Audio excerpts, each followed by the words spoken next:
Keluarga almarhum Oki korban penganiayaan antara tahanan Polresta Banyumas masih belum puas dengan proses hukum yang berjalan. Mereka meminta Polresta Banyumas menunjukkan CCTV di titik lain, gelar perkara di luar sel, dan surat kematian tertulis dari RSUD Margono. Penganiayaan terhadap tahanan Oki Kristo Diawan 27 tahun masih belum diikhlaskan keluarganya. Pihak keluarga korban meminta 3 hal, yakni gelar perkara sebelum Oki masuk sel tahanan Polresta Banyumas, kemudian pemutaran rekaman CCTV saat Oki tiba di Polresta Banyumas sampai menuju sel tahanan titipan, dan surat kematian tertulis dari RSUD Margono melalui penyidik Polresta Banyumas. Kakak almarhum Oki Purwoko mengatakan, satu video rekaman CCTV yang ditunjukkan Polresta Banyumas kepada keluarga memperlihatkan adanya penganiayaan terhadap tahanan lain yang diduga Oki di sel berupa pemukulan dengan tangan kosong. Namun luka di tubuh Oki adalah luka diikat, luka sayat, dan luka berlubang sehingga tidak sinkron. Diduga luka-luka yang diterima di sekujur tubuh Oki dilakukan di luar tahanan sel, sehingga pelaku penganiayaan lain masih belum diusut dan ditangkap.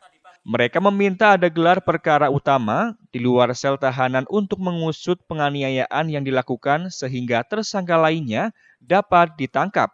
Itu Pak, jadi pemutaran gelar perkara di Reskrim Polres Banyumas pada tanggal 6 Juni hari Selasa itu hanya sebatas di ruang sel tahanan, yang dimana di situ mereka yang melakukan adegan pemukulan dan tendangan tidak satupun memakai alat atau benda atau barang. Mereka tangan kosong semua, sehingga dengan temuan foto di jenazah almarhum pada 2 Juni setelah saya membuka kain kafan itu tidak sinkron, tidak menjelaskan tentang foto ini pemutaran.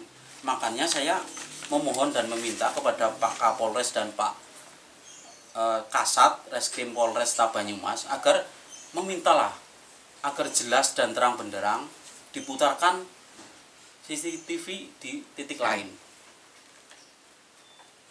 Terlebih saya dan keluarga menyaksikan langsung tayangan di acara Jatan Ras dari Net TV pada Rabu malam, tanggal 7 Juni 2023 pukul 23.20, setengah 12 malam. Luka-luka dan darah di sekujur punggung dan muka adik saya ditayangkan di Jatan Ras malam itu sinkron dan sesuai dengan foto-foto dokumentasi saya yang saya dapatkan di tubuh almarhum jenazah Oki. Ini saya dapatkan foto ini saat membuka kain kafan sebelum almarhum Oki dimakamkan pada hari Jumat 2 Juni.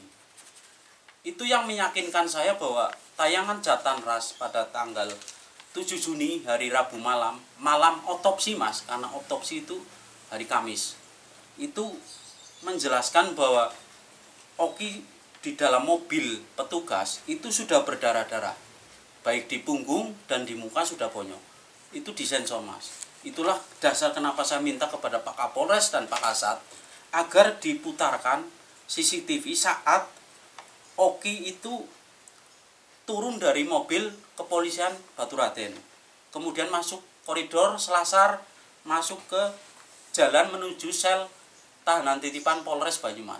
Jakam, ayah Oki meminta Polresta Banyumas segera mengusut pelaku penganiayaan terhadap anaknya yang berada di luar sel tahanan, tidak hanya mengusut yang berada di dalam sel. Kalau yang diproses, hukum hanya yang di sel saja. Yang menangkap, menahan dan menyiksa anak saya sebelum di sel Polres juga harus diproses hukum. Betul. Hukum harus adil pada masyarakat. Matur nuwun. Setuju. Sementara saat ini surat kematian asli tertulis dari RS Margono baru didapat pagi ini. Hal ini untuk menentukan tanggal kematian Oki yang sebenarnya. Mereka mengaku sudah meminta lama namun baru diberi hari ini. Sedangkan hasil otopsi jenazah Oki masih menunggu hasil resmi pihak RSUD Margono dan tim bersama pihak Polresta Banyumas. Dari Banyumas, Aji Wibowo, Satelit TV, mewartakan.